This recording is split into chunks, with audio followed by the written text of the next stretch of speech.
apa kabar? Saatnya Anda menyimak berita Medan. Bersama saya Janeti, sejumlah berita menarik akan kami sajikan untuk Anda.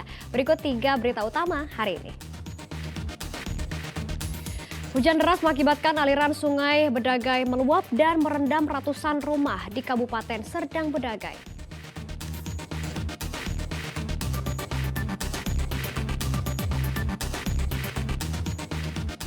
Warga tewas diduga ditembak polisi dari Satuan Narkoba Polres Pelabuhan Belawan dimakamkan.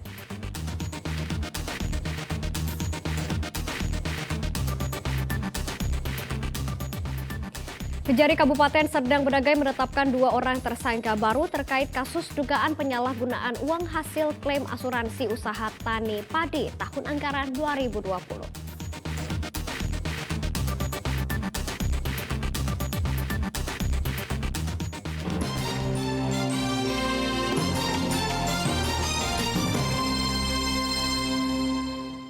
Kita ke informasi yang pertama, hujan deras mengakibatkan aliran sungai Bedagai meluap dan merendam ratusan rumah di Kabupaten Serdang Bedagai. Meski ratusan warga terdampak banjir, mereka lebih memilih bertahan di rumah.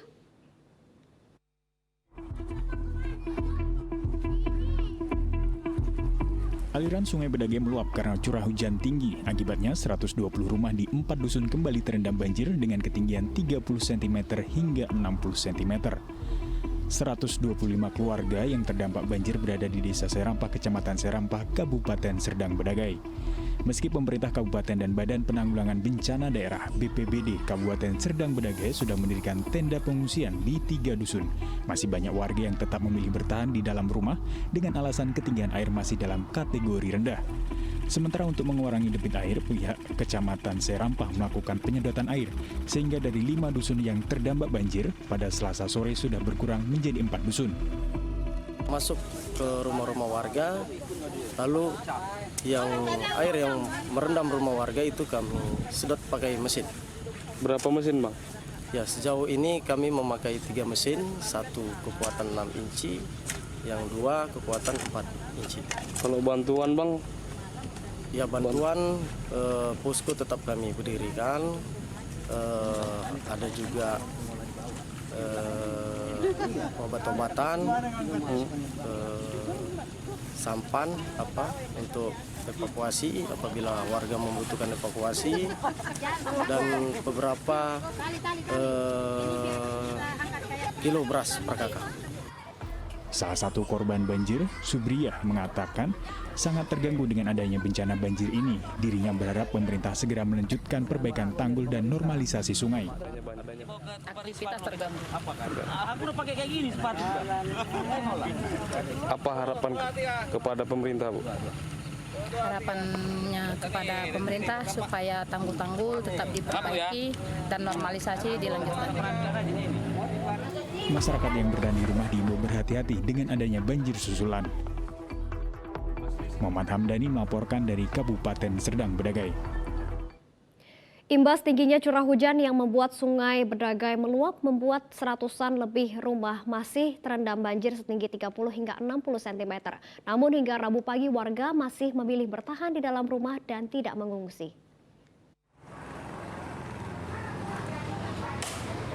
Hingga Rabu pagi, banjir masih merendam seribuan rumah di Kabupaten Serdang Bedagai dengan ketinggian air 30 hingga 60 cm.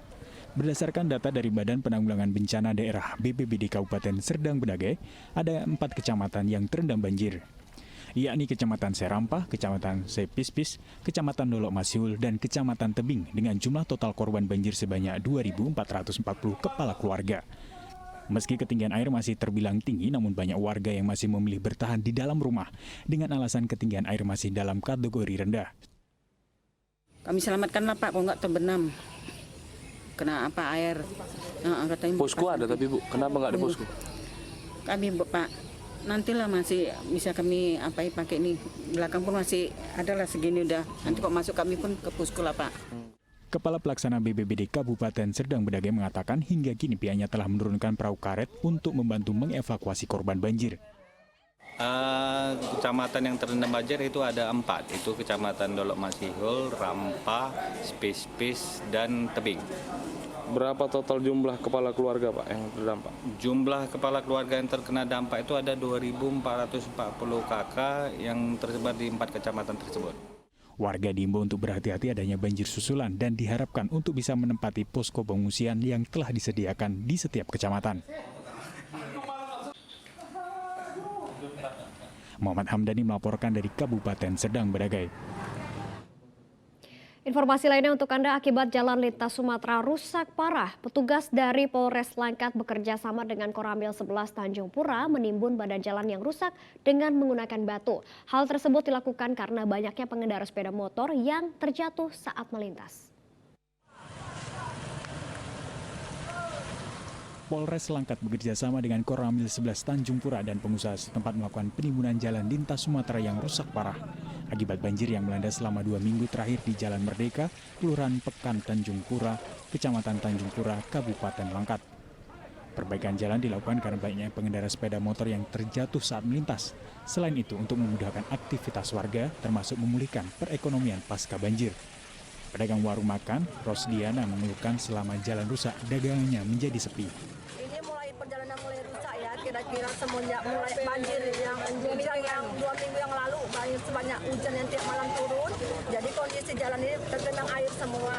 Jadi semulanya perjalanan ini nggak begitu berlubang Pak, tapi karena motor besar melewatan, air pun dalam sekitar selutut, jadi kebanyakan kerusakan itu bertambah terus Pak.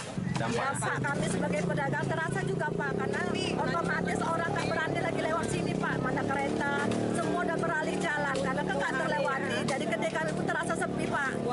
Kapolres Langkat mengatakan penimbunan lubang di jalan rusak ini dilakukan karena banyak laporan terkait pengendara sepeda motor yang terjatuh saat melintas, khususnya pada malam hari.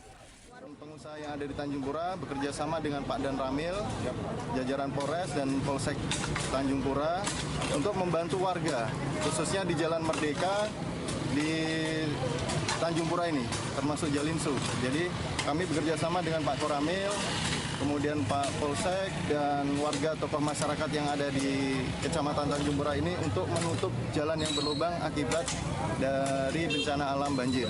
Warga diimbau agar pengendara lebih berhati-hati melewati jalan lintas Sumatera Aceh, terutama di saat hujan karena masih banyak badan jalan yang rusak. Muhammad Hamdani melaporkan dari Kabupaten Langkat. Komisi Pemilihan Umum Kabupaten Langkat melakukan sosialisasi pembentukan Badan Ad Hoc Penyelenggara Pemilu tahun 2024 dengan sistem anggota KPU jelang rekrutmen panitia pemilihan kecamatan.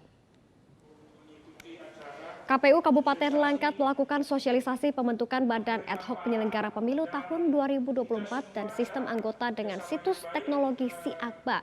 Camat se-Kabupaten Langkat yang hadir pada kegiatan sosialisasi ini diharapkan dapat melakukan sosialisasi kembali terkait pembentukan panitia pemilihan kecamatan dan panitia pemungutan suara, serta aplikasi SIAKBA kepada masyarakat yang ada di wilayah kecamatan masing-masing. Serta yang terdaftar di Sipol nanti akan kita verifikasi ya, akan kita diverifikasi oleh operator terkait pendaftar calon PPK ataupun calon PPS yang mendaftar di aplikasi SIAKBA. Artinya secara otomatis nanti Bu tidak didiskualifikasi gitu?